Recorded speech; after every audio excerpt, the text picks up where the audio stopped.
Hello everyone, I hope you're all keeping well, healthy and happy. This is a quick video on the removal of Lauren Southern's Patreon account.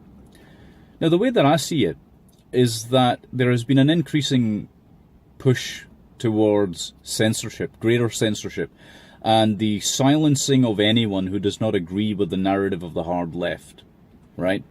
And it is the hard left who are pushing this. And they're engaging in this sort of form of 1984 style groupthink, where anyone who disagrees with them is immediately branded as their enemy. And so once they do this, once they've othered people who do not share their fanatical beliefs, then the end justifies the means, which is why we've been seeing increasing violence from the hard left as well. So that's what's going on. They're living under this delusional belief system, and their entire perspective is delusional, quite frankly, right? So in their frame of mind, to give one example of this, anyone who doesn't agree with them is either a Nazi or a bigot or a homophobe or a racist or a sexist or so on and so forth, right? So every time with these guys, you find that they're constantly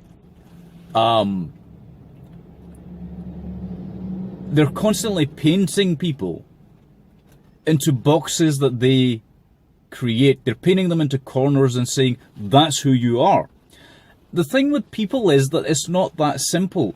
Because we're all individuals, we can't be boxed in those ways. Every person that's alive today, whether they recognize it or not, is an individual, and that's the irony of this groupthink. Because even these groups themselves have compartments of their own lives in which they would find that the rest of the group does not agree with their way of living or with their attitudes or with their thoughts, right? And it is to a great extent a form of thought policing.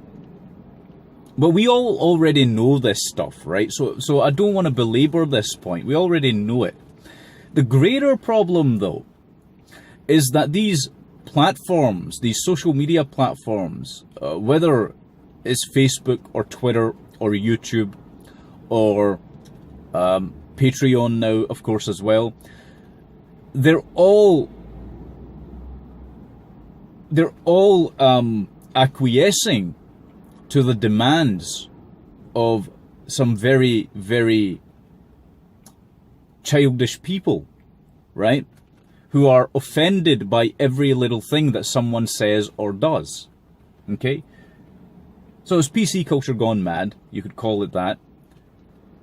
If you really look into it, it's cultural Marxism. It's the exporting of various ideological beliefs, which is why I say that these people are ideologically possessed. And they've taken those beliefs to heart because that's what they were indoctrinated with, right? But again, if you let people who are trying to bully you succeed, and then you acquiesce to them as Patreon has done in the case of Lauren Southern, or as YouTube has, or Twitter has, or all these other platforms, Facebook has in Germany and so on, right? If you do that each and every time, then you're allowing the situation to get out of hand. You're allowing the situation to get worse. You see, so the social media platforms share some measure of responsibility for all of this. That's the thing. Okay, they share responsibility for this because they're not standing up to the bullies. They're giving in to them at each and every turn. Now, the magic word in the human language is no. Okay, that's the all-important word. Why? Because if someone comes to you and makes a demand which encroaches onto your freedom, which encroaches into or onto your rights, okay, then it is not only incumbent on you to do so, to say no, to do exactly the opposite of that, but also it's a responsibility on you because you're the first domino that's going to fall. right? It's sort of like breaching the defenses in old sort of battles, right? So if you've breached the defenses, if the enemy breaches the defenses, and I'm not classing the hard left necessarily as the enemy, but they see everyone else as the enemy, so they automatically put themselves in a position where they become the opposing force to a force that never existed in the first place, but they've brought it into existence by their actions, you see, right? So you do end up with these lines being drawn. But the people that are just trying to be individuals and to retain their freedom aren't drawing the lines.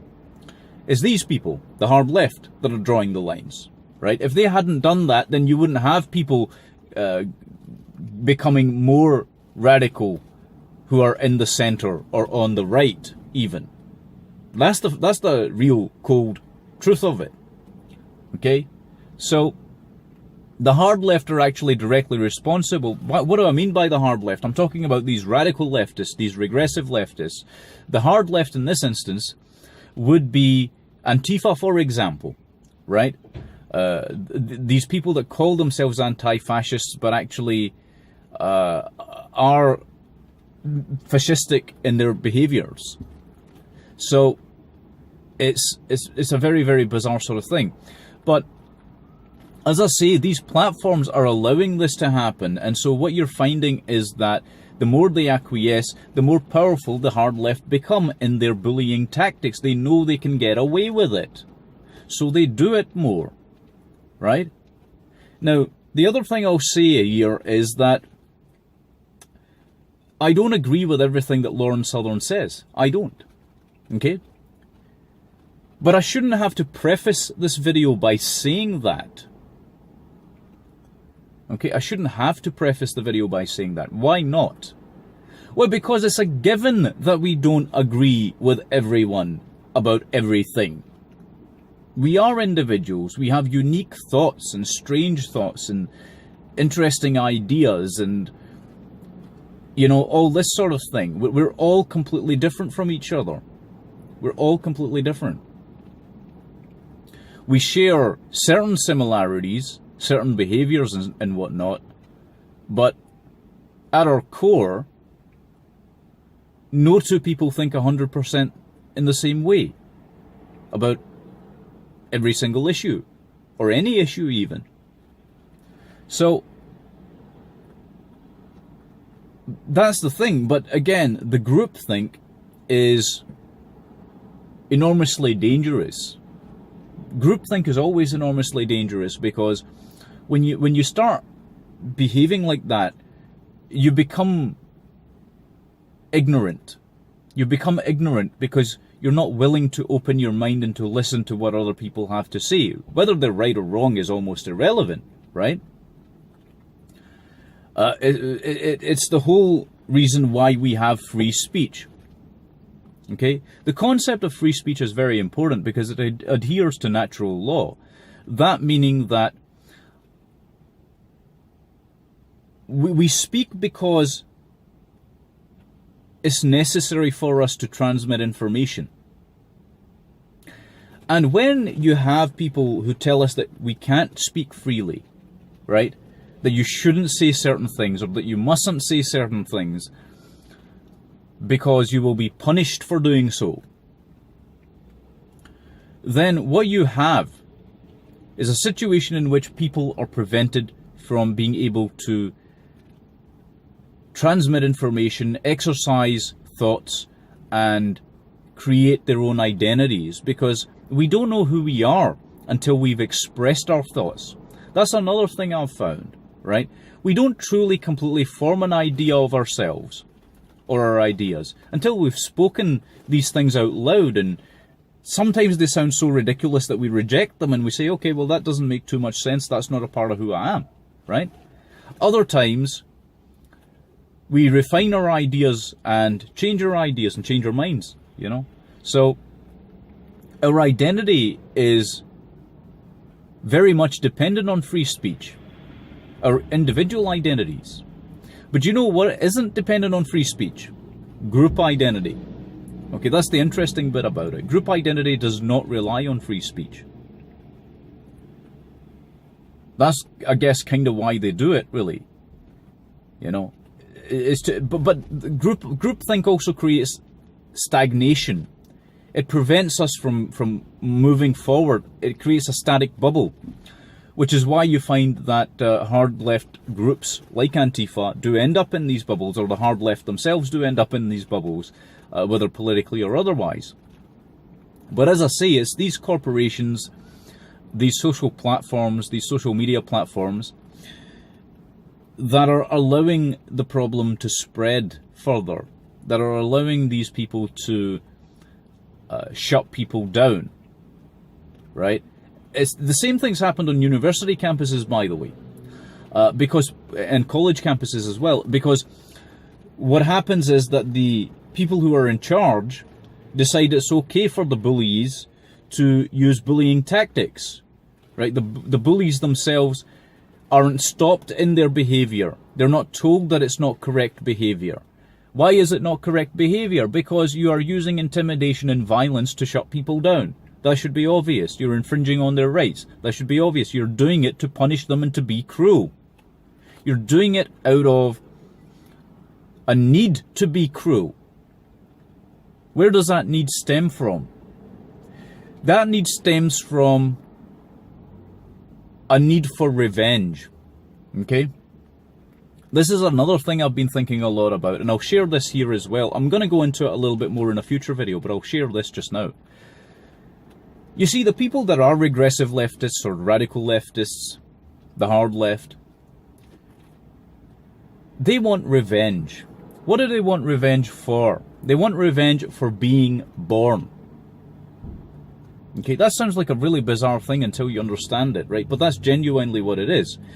They are in so much individual personal agony that they cannot stand themselves. So what happens? Well, they go out there and they cause pain and harm to others. They're a genuinely sort of malevolent force because of this reason. They want revenge for their being, for existing. I can't imagine a more self-destructive and dangerous thing than that, you know? But anyway, I'll leave this video here except to say one final thing on this. That these platforms do need to stop. The platforms themselves need to stop acquiescing. They need to stop pandering to these groups. Because until they do that, these hard left groups are going to continue trying to shut down free speech. Anyway, take good care of yourselves, God bless you, and have a great day.